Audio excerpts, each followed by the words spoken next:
Hoy estamos a 16, es martes 16 de enero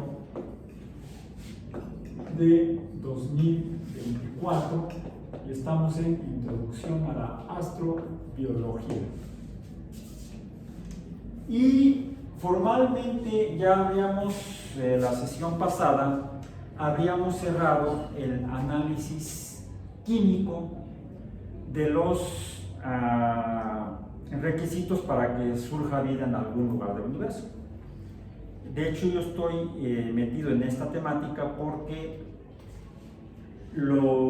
formalmente no he hecho investigación astrobiológica, nunca la he hecho.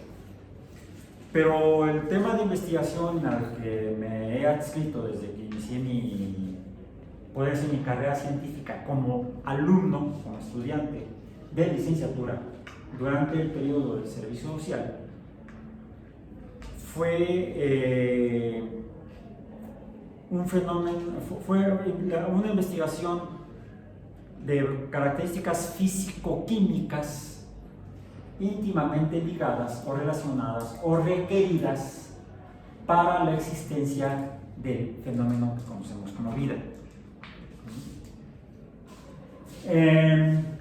Se plantea que la biología como ciencia se fundó en el siglo XIX o incluso un poco antes, a partir del planteamiento y el sustento de teorías o paradigmas fundacionales de este campo de conocimiento o ciencia llamada biología.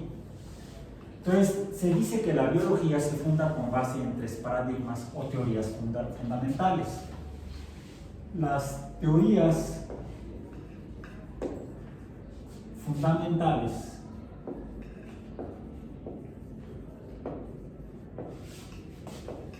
de la biología, así como hay teorías fundacionales de la astronomía. La primera sería la teoría heliocéntrica de Copérnico. Es la primera teoría que plantea el universo actual, al menos a nivel del sistema solar, el universo más cercano a los humanos, que es la Tierra y lo que está alrededor de la Tierra. Pero precisamente Copérnico la funda al demostrar que no está alrededor de la Tierra. Lo vemos desde la Tierra, pero en realidad, al menos a nivel local, está alrededor del Sol. Teoría heliocéntrica. Alrededor del Sol se mueven los planetas y las estrellas.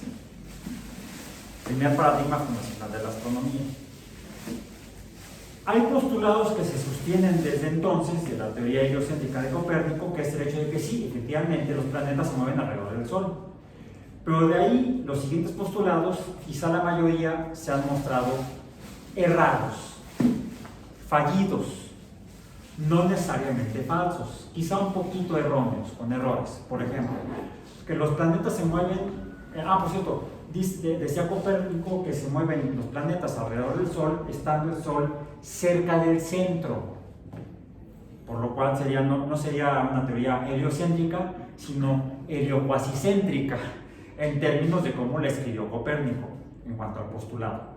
Los planetas se mueven alrededor del Sol, estando el Sol cerca del centro, no en el centro. Es un punto importante que debemos entender más allá del nombre de la teoría heliocéntrica. Un segundo postulado de esta teoría heliocéntrica es que los planetas se mueven alrededor del Sol, estando el Sol cerca del centro, y se mueven en trayectorias u órbitas circulares, en esferas. Diríamos que en el corte de una esfera se obtiene un círculo. Bueno, ahí ya este paradigma, o más bien esta teoría heliocéntrica de Copérnico, tiene un primer error, tiene dos aciertos que se conservan hasta la fecha. Los planetas se mueven alrededor del Sol y el Sol está cerca del centro. Esos siguen siendo válidos hoy, después de 500 años. Sí, 500 años desde el planteamiento de los pequeños comentarios o comentarios en 1510, 1515, por ahí. Hay una fecha que ya la leí en el librito ese que dice 1514, de acuerdo a un historiador español ya fallecido. Alberto Elena. Entonces, para 1514 ya Copérnico tenía estos postulados iniciales, que luego desarrolla de manera amplia en las revoluciones. Se sostienen dos primeros postulados, ya los mencioné. El tercer postulado, que se mueven en órbitas circulares, pues ahí habría dado lugar al segundo paradigma fundacional de la astronomía, planteado por Kepler en 1609 en Nueva Astronomía. Sí, fue nueva en ese momento, al corregir al Copérnico y afirmar que los planetas se mueven alrededor del Sol, estando el Sol cerca del centro, pero no en órbitas circulares, sino, como dijo Kepler, en órbitas elípticas. Primera ley de Kepler. Segundo paradigma fundacional de la astronomía, la teoría del movimiento planetario por Kepler. Luego hay otras dos leyes complementarias, como la primera básica es que se mueven en órbitas elípticas. Efectivamente, el Sol no está en el centro, sino que está en uno de los focos. En el caso de la Tierra, es el foco de la órbita terrestre alrededor de la Tierra, más bien de la Tierra alrededor del Sol, está cerca del centro porque la excentricidad es muy pequeña. Recuerden que hemos revisado los parámetros orbitales de la Tierra. Y la excentricidad efectivamente es casi la de un círculo. Apenas la diferencia en 150 millones de kilómetros promedio es de 147 a 152 millones de kilómetros. Solamente 5 millones de kilómetros de diferencia entre el afelio y el perihelio, lo que nos da una elipse casi circular.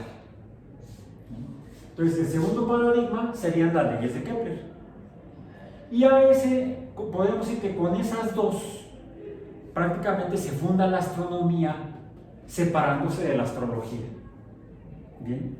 Algo similar pasó con la biología separándose del naturalismo. Antes de los biólogos había naturalistas. Algunos eran botánicos, otros eran geólogos, curiosamente. Botánicos como Linneo, que además era médico, y le hacía la botánica. ¿Sí? Y Mendel, fíjate que no, Mendel era sacerdote, era monje, y él era más bien físico, aunque nunca se tituló. Estudió en la universidad allá en Moravia, fue discípulo de Doppler, o sea, no estudió con cualquiera, fue discípulo de Doppler, física, pero nunca se tituló. Entonces, digamos, había sido físico. La física ya para entonces, para cuando se funda la biología, la física ya es una ciencia. Recordemos, paradigmas fundacionales de la física. La teoría cinética de Galileo, primer paradigma. Segundo paradigma, la teoría dinámica de Newton. Serían los dos paradigmas fundacionales de la física como ciencia. Se dio en el siglo XVI, XVII, sí, 1600, Galileo, 1632, y Newton 1686. O sea, en el siglo XVII se funda la física con base inicialmente en esos dos paradigmas o teorías fundacionales o fundamentales. En el caso de la biología se funda a partir del naturalismo, como el de Linneo, o de la geología, como la de Darwin. Darwin era geólogo y naturalista. Bien, bueno. La primera teoría fundacional de la biología es la teoría celular, que no tiene como tal un autor. Hay varios proponentes. Podríamos mencionar como dos de los primeros proponentes a Leeuwenhoek, Anton van Leeuwenhoek. ¿Por qué? ¿Por qué Leeuwenhoek? ¿Vale? De la célula que... El del microscopio. El del microscopio y los animáculos. Fue ¿Sí? Primero En usar lentes que aumentaban el tamaño de las cosas y con esos lentes poder ver que, por ejemplo, en gotas de agua había cosas moviéndose como si estuvieran vivas, que en gotas de vino había cosas moviéndose como si estuvieran vivas, y en gotas de saliva había, qué asco, dirían por ahí algunos, cosas moviéndose como si estuvieran vivas. Él les llamó animáculos. Leeuwenhoek. Animáculos, no células. Entonces, proponentes de la teoría celular,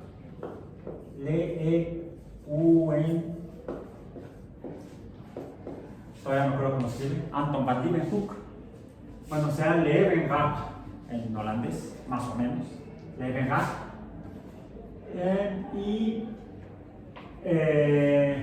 Un inglés. ¿Quién? Hooke, Robert Hooke, el del resorte, el de la teoría, el de la ley de los resortes, la ley de Hooke. Bueno, el tipo era un estuche de monerías,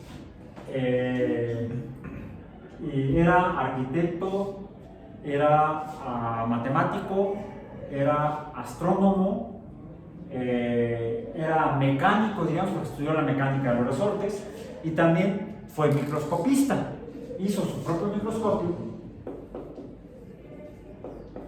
No así, porque ese sería el del Garfield, el Capitán Garfield, Captain Hook, no, con E al fin. Este es otro Captain Hook, o Captain by Captain. Holandés, inglés, arquitecto, matemático, astrónomo, mecánico. Leeuwenhoek, Junior. Sí, él era junior. Era hijo de mercaderes holandeses.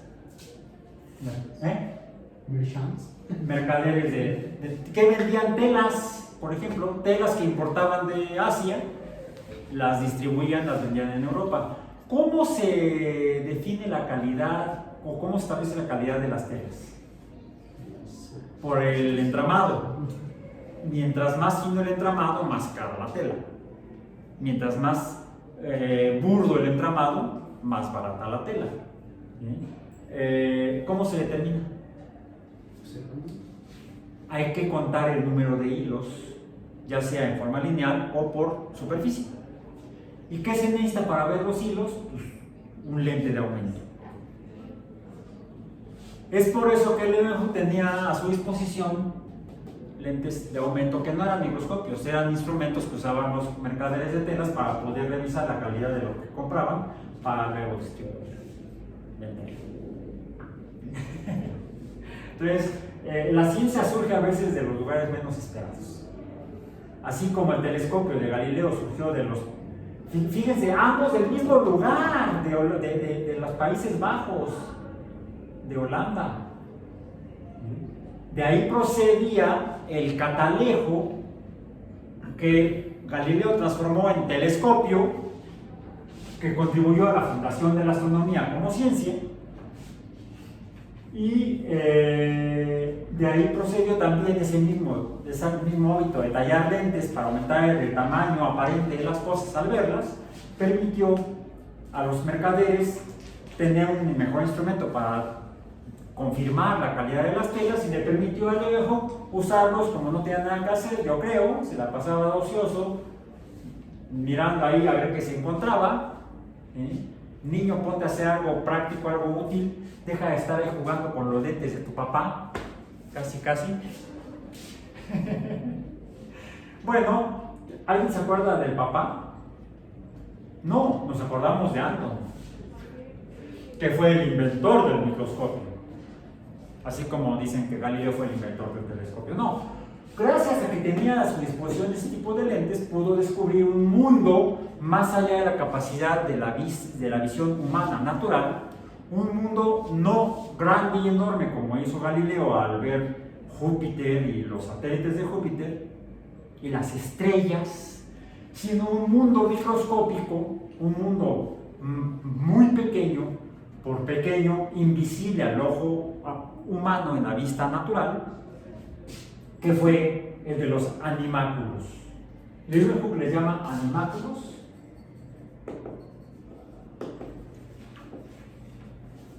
Y Hooke lo que hace es talla sus propios lentes, arma el instrumento para ver de manera diferente, ya tiene una forma más parecida a los microscopios que usualmente usamos en los laboratorios hasta escolares, hasta de las secundarias.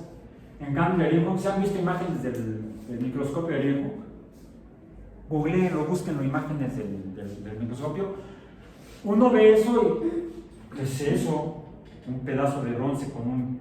¿Qué es eso? Y una agujita, un clavo ahí metido. Está rarísimo. Bueno, ese fue el primer microscopio formalmente usado por Leeuwenhoek. Hooke, en cambio, les digo, ya hizo microscopios más parecidos a los actuales.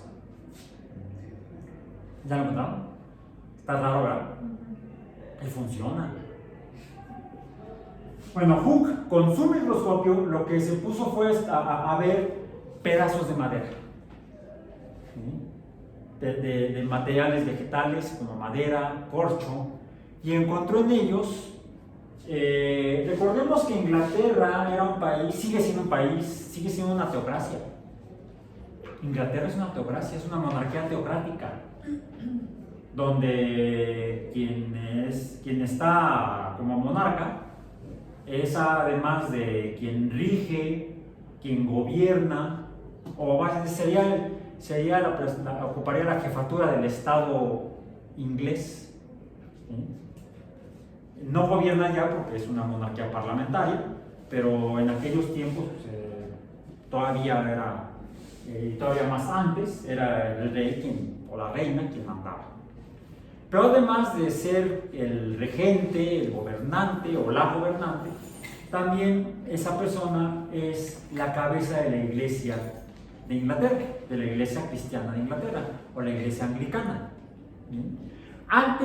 Esta iglesia anglicana es consecuencia de la escisión, el cisma por la separación, por la ruptura de Enrique VIII con el Papa en Roma, porque la historia aquella en la cual no lo dejaban divorciarse, entonces yo me divorcio porque quieren más, no solamente me divorcio, enviudo, pues le cortaron la cabeza a Ana Bolena, ¿sí?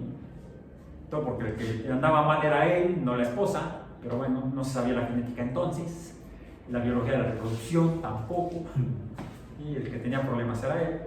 Pero bueno, se llevó entre las patas, se llevó con el hacha a Ana Bolena.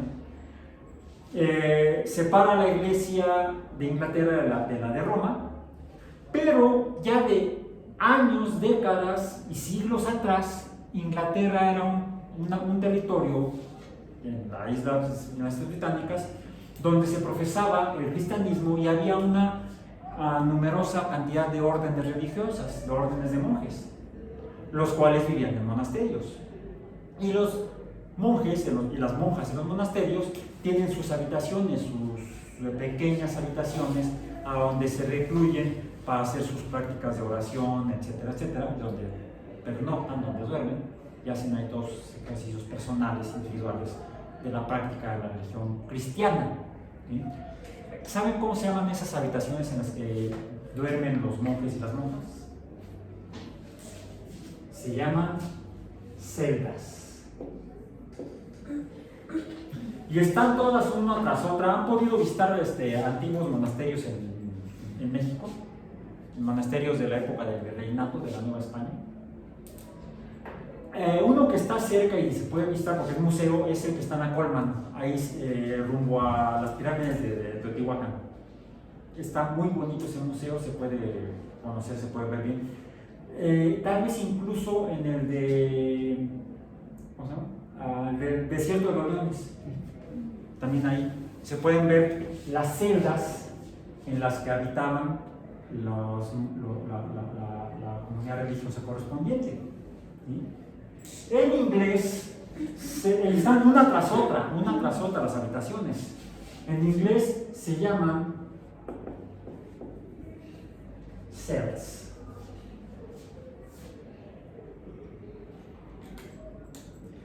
Cuando Hooke observa la madera, observa el corcho en particular y ve la estructura microscópica de ese material biológico, le recuerda la organización de las celdas de los monjes en los monasterios ingleses. Por eso les llama cells a las cavidades que encuentran en el corcho. Bueno, el nombre correcto en español tendría que ser celda. Pero al mal hablar el inglés los españoles, porque eso fue en tiempos más bien allá en España, mejor le llamaron célula en español a la estructura básica de todos los seres vivos, que identificaron principalmente Leeuwenhoek y Hooke. Ellos dos son de los primeros proponentes de que todos los seres vivos en la Tierra, porque no importa que vea uno en el microscopio, el material sea procedente de una planta o de un animal, o de un hongo, que los hongos no son plantas ni animales, son hongos. ¿Sí? Ahí tenemos otro reino, el reino fungi. Todos están formados por células, es lo que afirma la teoría celular. Todos los seres vivos en la Tierra están formados por células. Para complementar esta información, no solamente histórica, sino contextual y conceptual, la biología se funda en el siglo XIX, ya, esto es previo al siglo XIX. Leeuwenhoek y Hooke son del siglo XVI-XVII.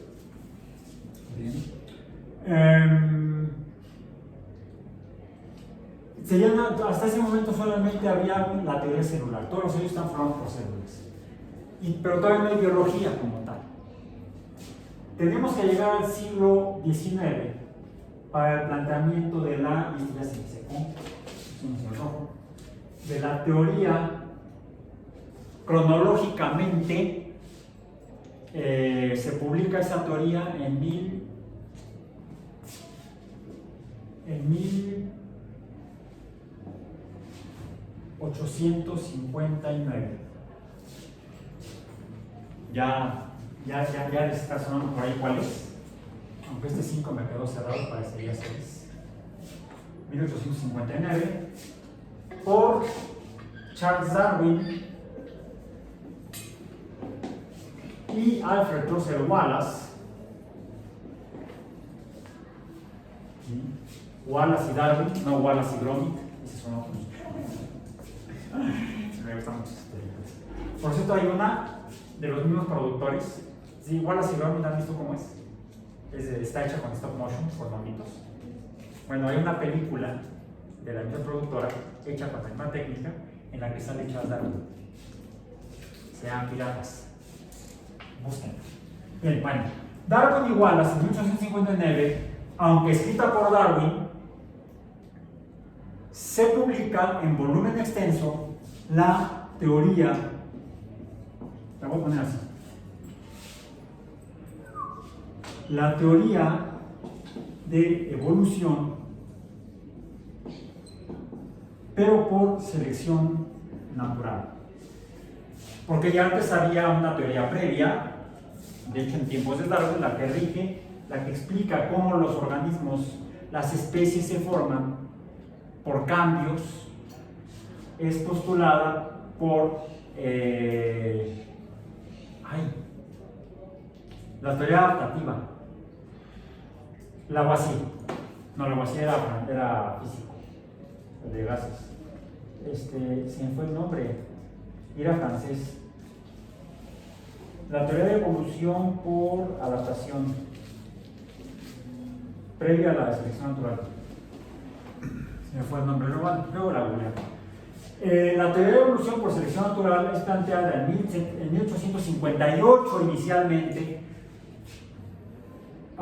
mediante una comunicación corta, una carta escrita por Darwin pero leída por Wallace ante la Sociedad Linneana en Inglaterra, la de Linnean Society.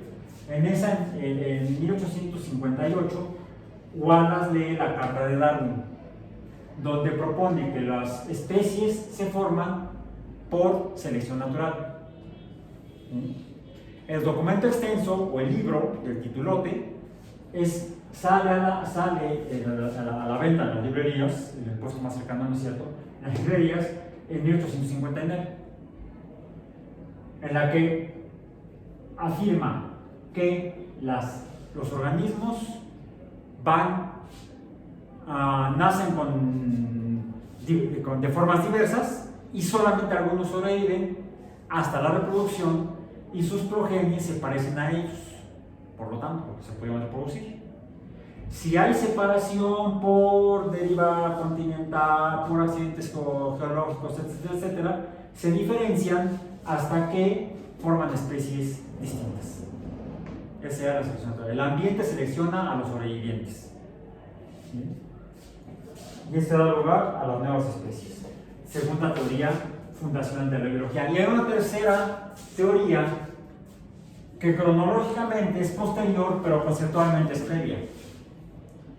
Ya mencioné que la teoría de evolución por selección natural dice que en la reproducción de los organismos, la progenie, las crías no son idénticas todas, no son clones de los padres. Hay diversidad.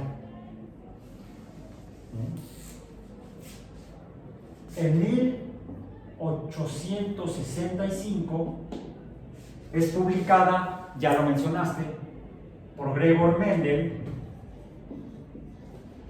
la teoría genética, que lo que hace es explicar cuál es la forma en la que se transmiten esas características o variedades de padres a hijos a través de la reproducción. Por cierto, no aparece la palabra gene en el documento, en el artículo de Mendel de 1865 y el que leyó ante la Sociedad Botánica de Moravia, donde nadie le entendió nada, porque es un documento matemático, es una teoría matemática, donde matemáticamente describe cómo se van transmitiendo las características de padres a hijos a nietos, produciendo esa variabilidad que luego es seleccionada por la naturaleza para la supervivencia y la formación de nuevas especies. Entonces, conceptualmente, ¿cómo sería la biología? ¿Cómo se explica la biología? Con base en evidencia, ciencia. ¿Cómo explica la biología que son los seres vivos? Número 1. Todos los seres vivos están formados por células. Estos se reproducen de una manera en la que hay diversidad. Toda la reproducción de los seres vivos genera diversidad. Y esa diversidad o variabilidad provoca que los supervivientes den lugar a la diversidad de especies al pasar el tiempo, la evolución biológica. Conceptualmente sería la teoría 1, la celular, la teoría 2, la genética, y la teoría 3, la evolutiva, la de evolución. Pero cronológicamente se descubrió en otro orden, un poco como la termodinámica. La primera que se descubrió fue la primera ley, pues sí sería la primera, y la segunda que se descubrió se vio después que es fundamental para que funcione la primera ley. Pero en lugar de cambiarle el nombre de posición a las leyes, simplemente le pusieron ley 0. ¿Sí? La ley primaria o fundamental es la segunda que se descubrió, la ley 0. Primero se descubrió la segunda ley en cuanto a importancia, que es la primera ley, y luego las otras dos. ¿Sí? Bueno, la ciencia, como se dan cuenta, no avanza de manera lineal. El conocimiento científico no se construye de manera lineal, sino que es de una manera un tanto desordenada, por no decir caótica. No es caótica, es más bien no lineal. Bueno, ok. Bueno, ¿y nosotros qué onda con la astrobiología? Pues la astrobiología ya dijimos que es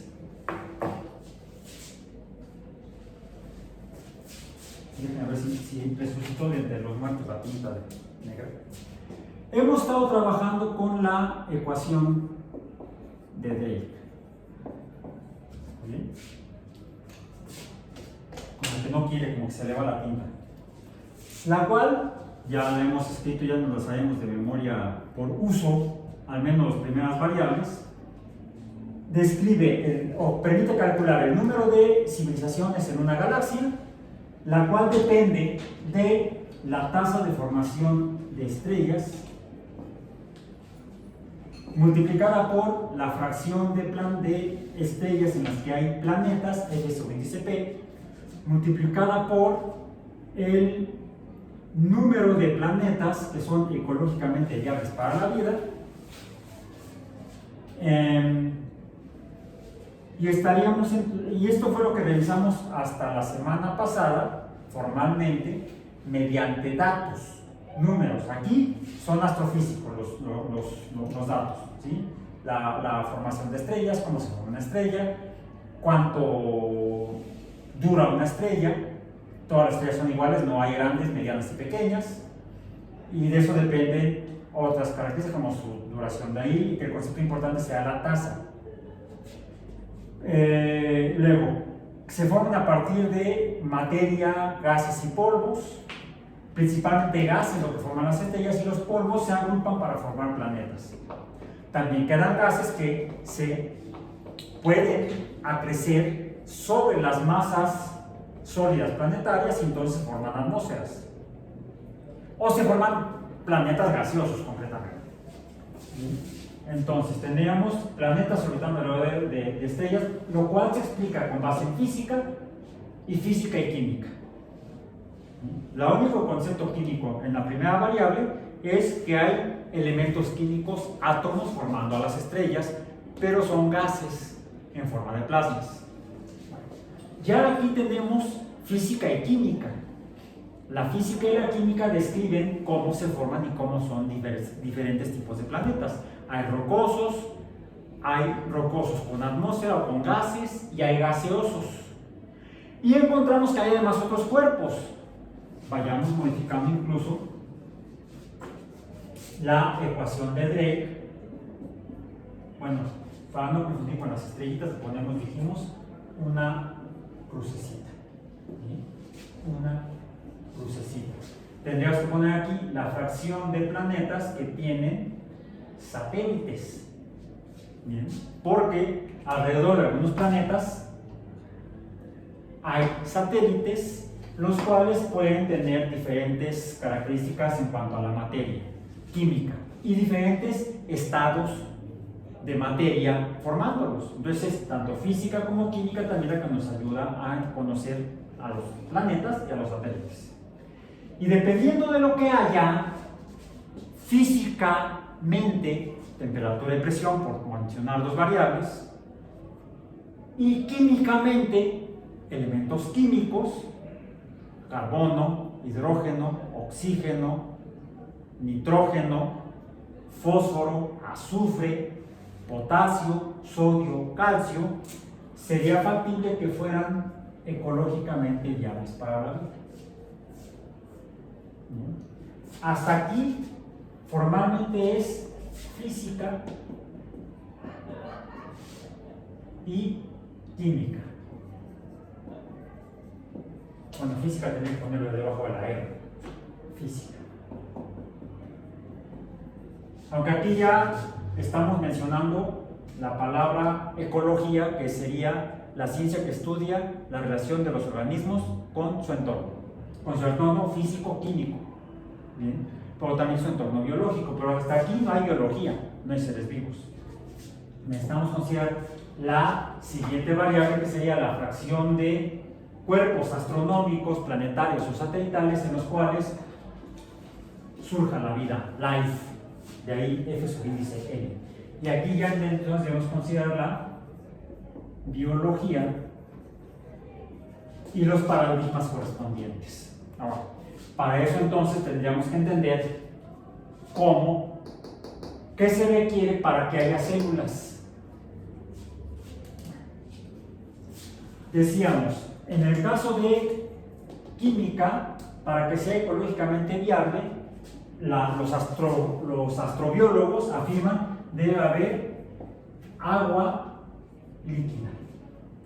¿Sí? Pero nosotros dijimos que no solamente agua líquida, tiene que haber otros elementos químicos además de hidrógeno y oxígeno, formando compuestos como el agua, sino que debe haber elementos químicos como el carbono, el nitrógeno, el oxígeno, el sodio, el potasio, el calcio, pongamos, estoy recorriendo la tabla periódica de izquierda a derecha. Otro elemento químico que les parezca, ya realizamos también los oligoelementos, ¿no? O los elementos de interés biológico. calcio, hierro, cobre. Voy a dejar estos dos ahorita nada más así. Fósforo, azufre, cloro, etc. Bien. Okay. Esto es químicamente. Y biológicamente debemos apelar a los paradigmas fundacionales de la biología. Bien. Primero, sí es de risa. Primero, ¿cómo es una célula?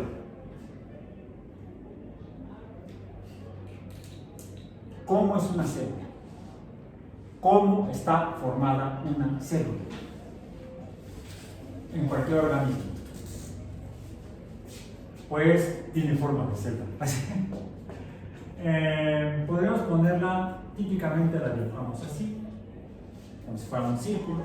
Curiosamente hay pocas células que sean circulares, muchas son rectangulares, algunas son poligonales. Cuando uno las ve al microscopio, en realidad no son circulares, serían esféricas. En realidad no serían rectangulares, serían poliédricas. En realidad no serían poligonales, serían poliédricas. Porque son tridimensionales. Bueno, okay. Pero en el microscopio las vemos planas como un círculo. Okay. ¿Cómo está hecha? ¿Y de qué está hecha? Bueno, primero, ¿cómo? ¿Cómo está hecha? Al microscopio vemos una frontera limitante. A esta le llamamos membrana. Y esto sí es lo que yo he estudiado hasta en el laboratorio.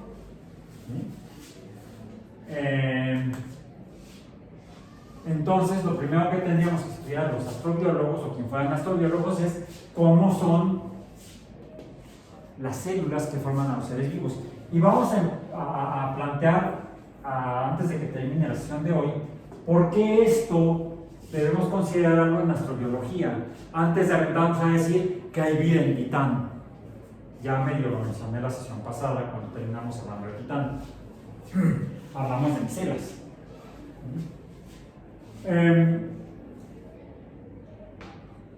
No solamente debemos considerar la física de las estrellas y la química de los planetas y los satélites, sino incluso la físico-química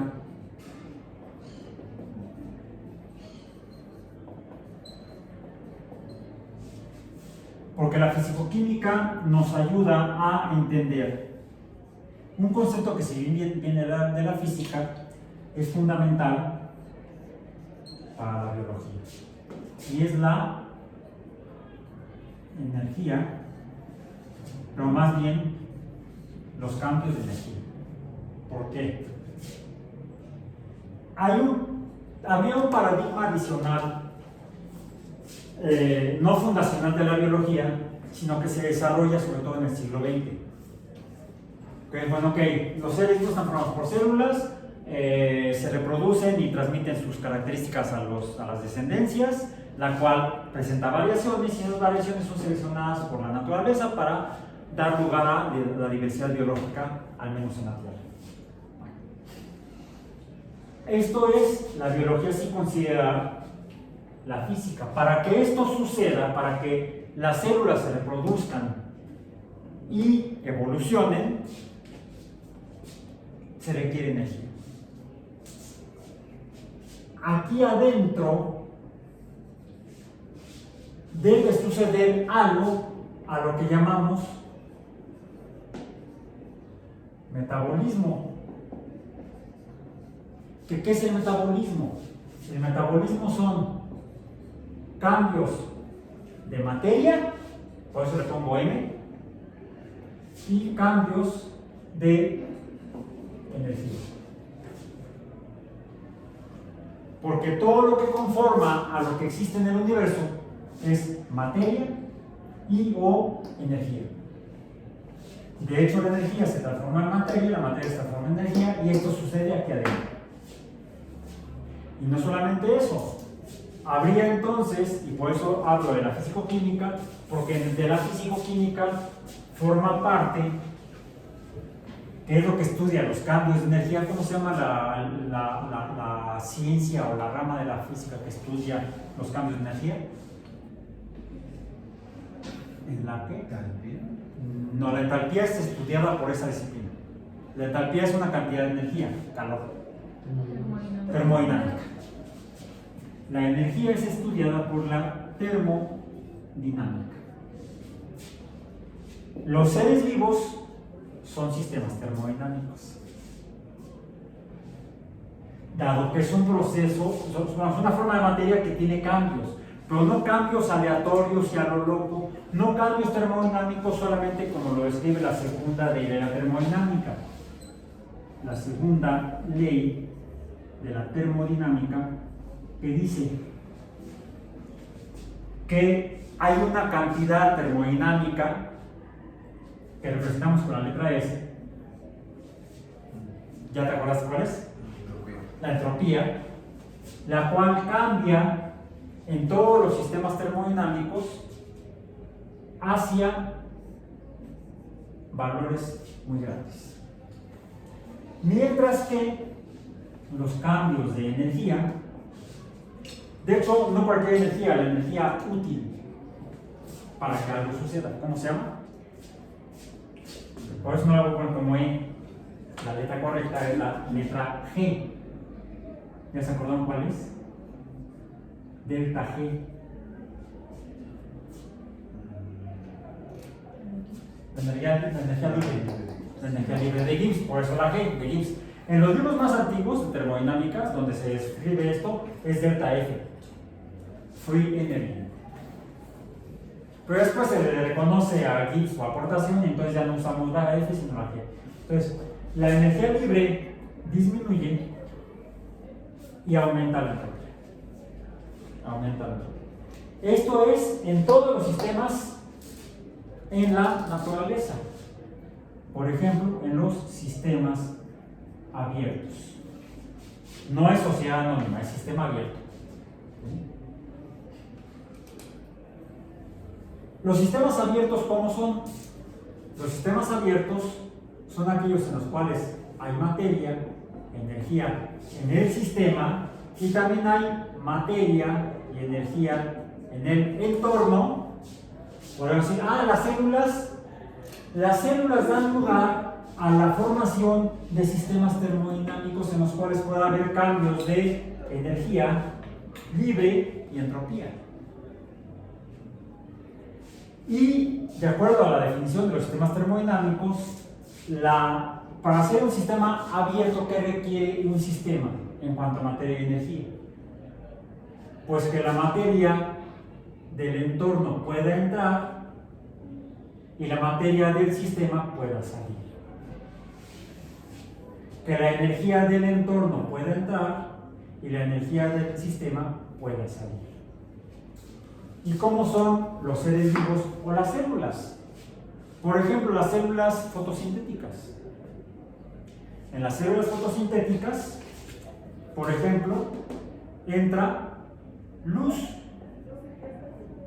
H-nu, energía cuántica, luz, energía electromagnética. Entra luz, ¿cumple con el sistema abierto? Sí. Sale energía.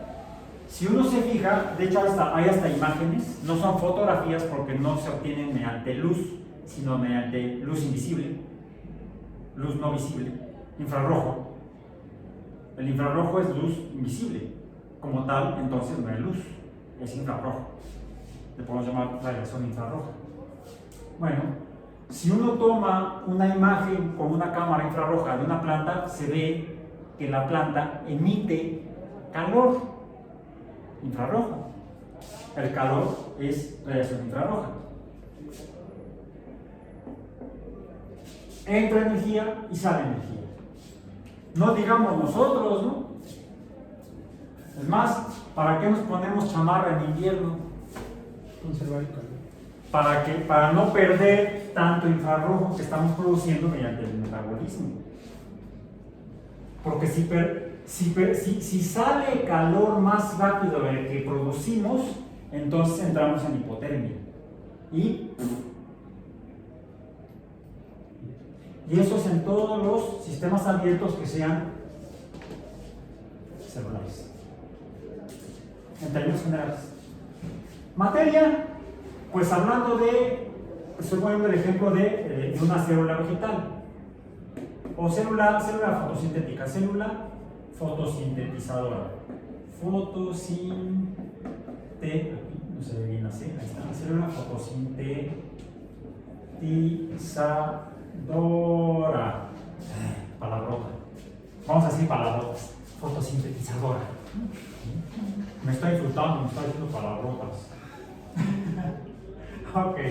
Una célula fotosintetizadora entonces recibe energía del entorno, luz, y emite, que es una forma de radiación electromagnética, y emite radiación electromagnética, pero de menor cantidad de energía. ¿Qué quiere decir? ¿Qué sucedió? Aquí hubo entonces un cambio de energía, una disminución de la energía y un aumento en la entropía. Sí, porque está saliendo menos energía de la que entró. Esta de hecho es luz visible. Vamos a ponerla aquí para que se quede más claro, porque toda es h-nu, frecuencia por la constante de Planck, por la constante de Planck por frecuencia, pero aquí es luz visible. Estrictamente, solamente de dos regiones del espectro electromagnético visible, o de la luz visible, azul y rojo. Los sistemas fotosintetizadores, al menos en el planeta Tierra, solamente utilizan luz azul y luz roja para tomar esa energía y usarla ¿para qué? Energía libre, usarla para formar materia. ¿Qué materia forman? Eso es la caca, es el desecho. O sea, respiramos caca de... Pues sí, es el desecho. Así cuando te digan, come caca, lo hago todos los días. Entonces, la necesito para vivir. Caca de planta, no cualquier caca, soy bastante selectivo. Ok, entonces, ¿qué sale? O2. Y agua, producto de la fotosíntesis. La fotosíntesis de aquí ¿qué se está formando? C2H, no, C2 no. CnH2nOn. CnH2nOn. Azúcares. ¿A partir de qué? Mentira, aquí me equivoqué. Error. Eso no entra. No, eso no sale. Entra a partir de CO2, aquí me di cuenta en esto, y agua. O sea, dióxido de carbono y agua da azúcares, pero para que esto suceda se requiere luz visible. Sale infrarrojo y oxígeno.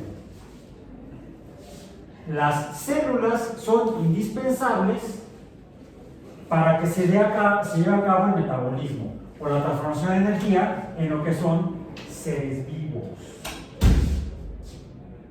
¿No?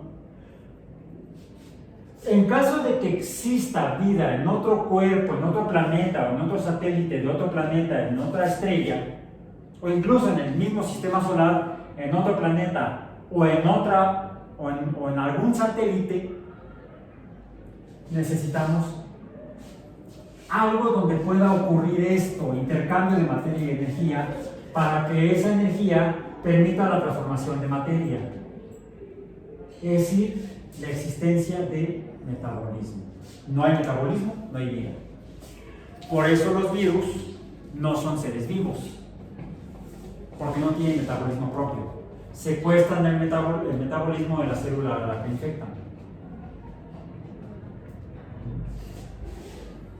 Por eso les llamamos entes biológicos, no seres vivos. Son entes biológicos porque están formados por biomoléculas y producen biomoléculas una vez que secuestran el metabolismo de la célula a la que infectan.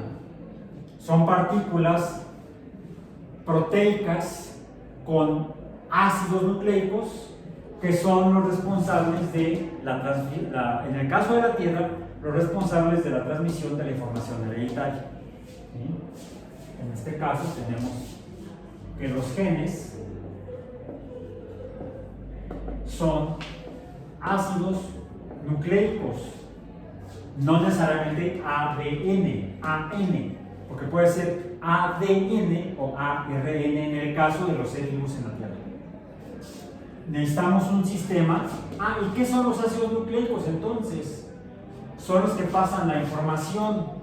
Esta es una teoría, la teoría de Mendel, la teoría genética es una teoría informática. Explica el manejo de información, la transferencia de información. Y la unidad informática se llama gene.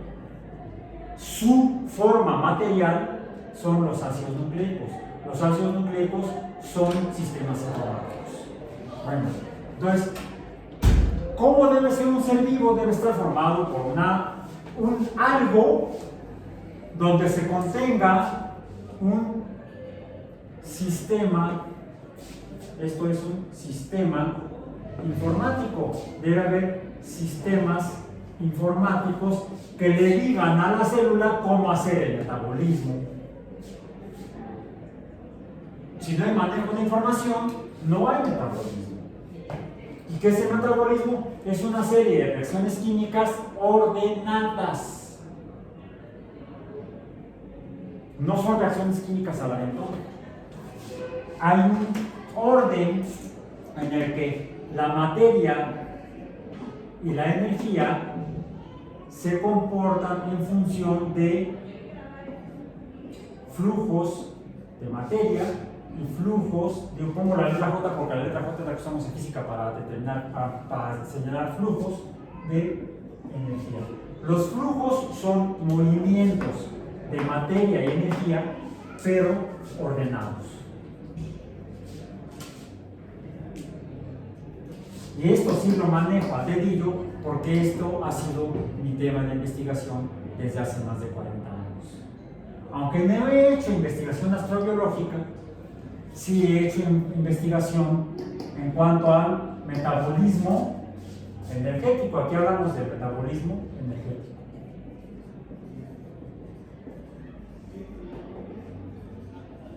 El cual se explica mediante otro paradigma o teoría, que es la teoría quimiosmótica.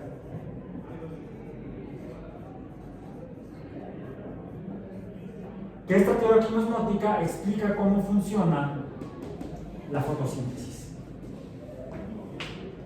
Y no solamente la fotosíntesis, también la respiración.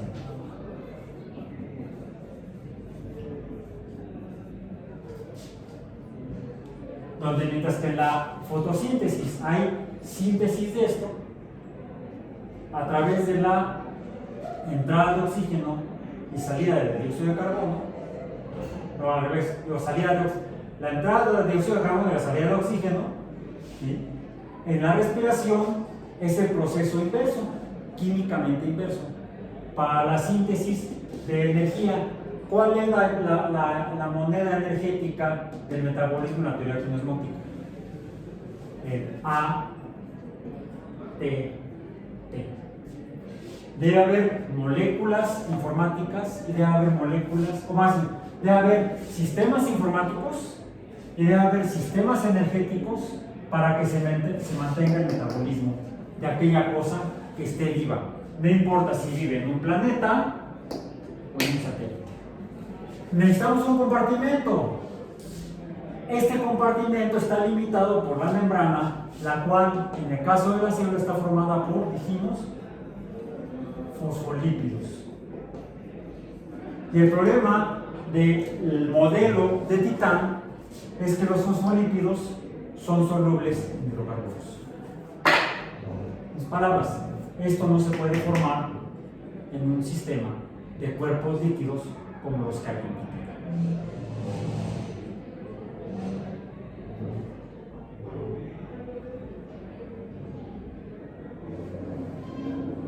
Esto cuando uno no solamente usa la física y la química, sino la físico-química, la termodinámica, pero la termodinámica en seres vivos, no en la cafetera con el motor del automóvil, los cuales no son sistemas vivos. ¿Son sistemas termodinámicos? Sí. Abiertos también. Uno le mete gasolina, materia, sale porquería, smog, ¿sí? Produce movimiento y calor. Por hablar de un motor de un automóvil. No somos motores como los de los automóviles. Somos motores muy diferentes. Sí somos sistemas abiertos como los motores de los automóviles, aviones y cualquier cosa que se mueva, pero somos mucho más complejos que cualquier otro sistema abierto, artificial hecho en la Tierra. La propuesta en astrobiología es cómo podemos hacer este tipo de sistemas que funcionen de esta forma, con otro tipo de materiales que no sean ácidos nucleicos, que no sean ATP, que no sean fosfolípidos. Estamos limitados por los oligoelementos.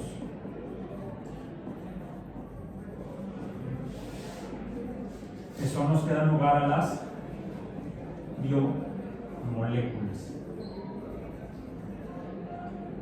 que son tanto el aparataje en cuanto a el hardware, vamos a decir, como el software, como el combustible. Tenemos el hardware y las proteínas estructurales. Tenemos el software, los ácidos nucleicos. Tenemos el hardware en cuanto a los aparatos, lo que carga las cosas, las enzimas, que son proteínas. Y tenemos los combustibles.